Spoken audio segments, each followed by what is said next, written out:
أعوذ بالله من الشيطان الرجيم. بسم الله الرحمن الرحيم. কোরআন কারীম আল্লাহ তাআলার কালাম। সাধারণ বাংলা বা ইংরেজি বা অন্য কোনো ভাষার বইয়ের মতো কোরআন পড়লে কোরআনের যথাযথ মর্যাদা রক্ষিত হয় না, কোরআনের সম্মান বজায় থাকে না। তো কোরআন কারীম তেলাওয়াতের কিছু স্বতন্ত্র নিয়ম আছে, কিছু ভিন্ন আদব আছে। তো কোরআন কারীম যখন তেলাওয়াত করব তখন আমি এই কথা মনে রাখবো বা রাখতে পারি যে কোরআন কারীম তেলাওয়াতের ৩ টা স্তর। ১ তাজভিদ, ২ তাজাউব, ৩ ইস্তিজাবা। আমরা ৩টি স্তর একটু ব্যাখ্যা করে বলার চেষ্টা করি। ১ নম্বর হলো তাজভিদ। তাজভিদ বলতে আমরা যেটা প্রচলিত অর্থে তাজভিদ যেটা বুঝি সেটা। জাওয়াদা ইউজাউবিদু তাজভিদান মানে হলো সুন্দর করা, উত্তম করা, উৎকৃষ্ট করা, ভালো করা। তো কোরআন কারীম তেলাওয়াতের ক্ষেত্রে তাজভিদ মানে হলো, এটাকে যদি আমরা এক কথায় বলতে চাই, তাজভিদ কোরআন তেলাওয়াতের কোন অংশটাকে স্পষ্ট করে বা কোন অংশটার সাথে তাজভিদের সম্পর্ক, এটাকে আমরা বলতে পারি হেলিয়াতুত তিলাওয়া, তিলাওয়াতের অলংকার। একজন মানুষ যখন সজ্জিত হয়, বাড়তি কোনো টুপি পরে বা অলংকার পরে, তার মধ্যে বাড়তি সৌন্দর্য যুক্ত হয়। তো তিলাওয়াতের মধ্যে যদি আমি তাজভিদ যুক্ত করতে পারি তাহলে আমার এই তিলাওয়াতটা হবে অলংকার যুক্ত, সৌন্দর্যমণ্ডিত, সজ্জিত, পরিপাটি। তেলাওয়াতকে যদি আমি একটি জান্নাতের সাথে বা একটি বাগানের সাথে তুলনা করি তাহলে এই তাজভিদকে আমি বলতে পারি তেলাওয়াতের বা এই জান্নাতের প্রবেশদ্বার, রবাতুল জান্নাহ। জান্নাতের সবচেয়ে প্রবেশ করতে গেলে আমরা যে স্থানটা অতিক্রম করতে হয়, আমি তেলাওয়াতটাকে যদি তাজভিদ পূর্ণ করতে পারি তাহলে আমার এই তেলাওয়াতটা জান্নাতের প্রবেশদ্বারের মতো ভূমিকা পালন করে। আর তেলাওয়াতকে তাজভিদের স্তরে উন্নীত করতে হলে আমাকে কিছু কাজ করতে হয়। একটা হলো, প্রথমত আমার কলবকে রিয়ামুক্ত করতে হবে। আমার কলবকে গফলত মুক্ত করতে হবে। গফলত মুক্ত বলতে আমি তেলাওয়াত করলাম, শব্দ পড়লাম কিন্তু অর্থটার দিকে আমার মনোযোগ থাকলো না, অর্থটার দিকে আমার খেয়াল থাকলো না। তাহলে তেলাওয়াতটা সত্যিকার অর্থে তাজভিদ যুক্ত হবে না, অলংকার যুক্ত হবে না। আমাকে পরিপূর্ণ প্রত্যেকটা শব্দ তেলাওয়াত করার সময় আমাকে অর্থটার দিকে খেয়াল করতে হবে। অর্থটা বুঝলেও খেয়াল করতে হবে, না বুঝলেও খেয়াল করতে হবে। এই কথা মনে রাখতে হবে আমি তেলাওয়াতটা এই বাক্যটা বা এই আয়াতটা আমি বুঝতে পারছি না। এই অনুভূতিটুকু অন্তত জাগ্রত রাখতে হবে। ২ তেলাওয়াতকে ভুল ত্রুটি মুক্ত করতে হবে। মানে শুদ্ধভাবে তেলাওয়াত করার চেষ্টা করতে হবে, তাহলে আমার তেলাওয়াতটা তাজভিদ যুক্ত হবে। হরফগুলো যথাযথভাবে আদায় করতে হবে। ওয়াকফ এবং ইবতেদা, থামা এবং শুরু, কোন জায়গায় থামবো, কোন জায়গা থেকে শুরু করব, এটা ভালো করে বুঝে এটাকে প্রয়োগ করতে হবে। তাহলে আমার তেলাওয়াতটা তাজভিদ যুক্ত হবে। ৪ নম্বরে তেলাওয়াতের সুরকে যথাযথ যথাযথভাবে বা যথাসাধ্য আমার সাধ্যমতো সুন্দর করার চেষ্টা করতে হবে।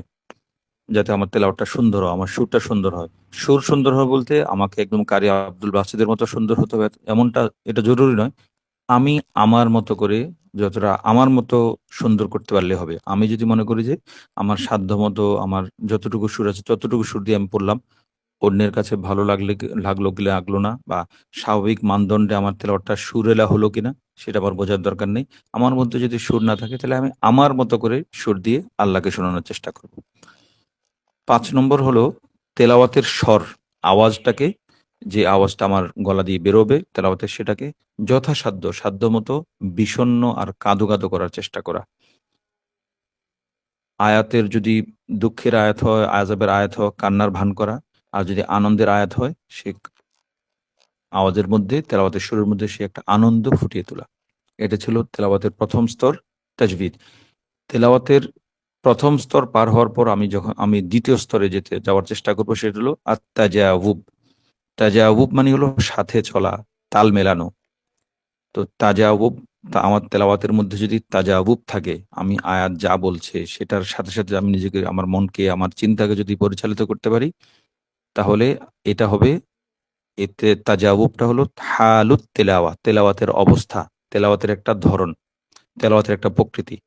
তো পুরো তেলাওয়াতটাকে যদি আমি একটা জান্নাতের সাথে তুলনা করি তাহলে তাজাউবকে বলা যেতে পারে ওয়াসাতুল জান্নাহ, জান্নাতের মধ্যম স্তর। আমি আমি তেলাওয়াতের প্রবেশদ্বার, রবদুল জান্নাহ অতিক্রম করে আমি এখন জান্নাতের মধ্যবর্তী স্থানে আমি উপনীত হতে পেরেছি। এটা একটা ভালো দিক অর্জন। তো নবীজি সাল্লাল্লাহু আলাইহি ওয়াসাল্লামের তেলাওয়াত সম্পর্কে হুযায়ফা রাদিয়াল্লাহু তাআলা আনহু বলেছেন, হুযায়ফাতুল ইয়ামান, কানা ইযা মাররা বিআয়াতি খাউফিন তাআওয়াদা।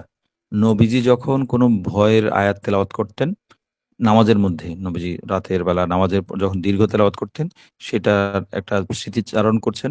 কোনো ভয়ের আয়াত তেলাওয়াত করলে তাআওয়াযা, আল্লাহ তাআলার কাছে তেলাওয়াতটা থামিয়ে তিনি আল্লাহ তাআলার কাছে আশ্রয় প্রার্থনা করতেন যেন আল্লাহ তাআলা তাকে আযাব থেকে, ভয়ভীতি থেকে মুক্ত রাখেন। ওয়া ইযা মাররা বিআয়াতি রাহমাতিন সাআলা। আর যখন তেলাওয়াত করতে, করতে তেলাওয়াতের মাঝে কোনো রহমতের, দয়ার, আশার কোনো আয়াত তিনি তেলাওয়াত করতেন, তখন তেলাওয়াত থামিয়ে আল্লাহর কাছে সে রহমত প্রার্থনা করতেন। হে আল্লাহ, আপনি আমাকে রহমত দান করুন, আমাকে আপনি দয়া করুন, আমাকে আপনি অনুগ্রহ দান করুন। এভাবেই প্রার্থনা করতেন আল্লাহ তাআলার কাছে।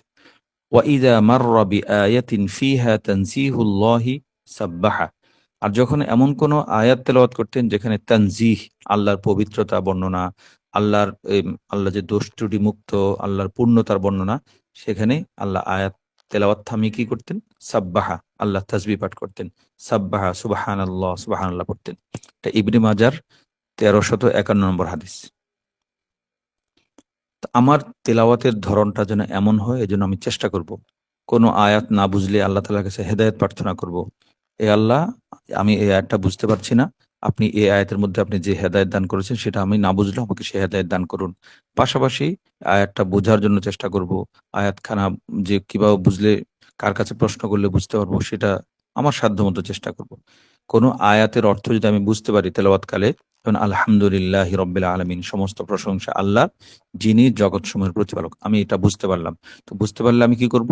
তেলাওয়াতকালে নামাজের মধ্যে বা নামাজের বাইরে যখনই তেলাওয়াত করব, কোনো আয়াতের অর্থ বুঝতে পারলে আমি সেই বোঝা অর্থটাকে মাথায় রেখে বারবার আয়াতটা তেলাওয়াত করব। তাদাব্বুর, এটাকে বলে তাদাব্বুরের সাথে তেলাওয়াত করা। তো আমি তাদাব্বুরের সাথে তেলাওয়াত করলে আল্লাহ তাআলা আমার মধ্যে এই তেলাওয়াতের যতটুকু বুঝ আমার মধ্যে ছিল, তার চেয়ে আরো বাড়তি বুঝ আল্লাহ তাআলা আমাকে দান করবেন। এটি ছিল ২য় স্তর।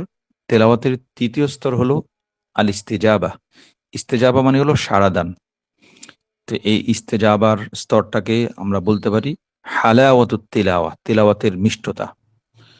তিলাওয়াতকে, পুরো তিলাওয়াতটাকে একটা জান্নাতের সাথে তুলনা করলে, তাহলে ইস্তেজাবা হলো জান্নাতের সর্বোচ্চ স্তর, আলাল জান্নাহ।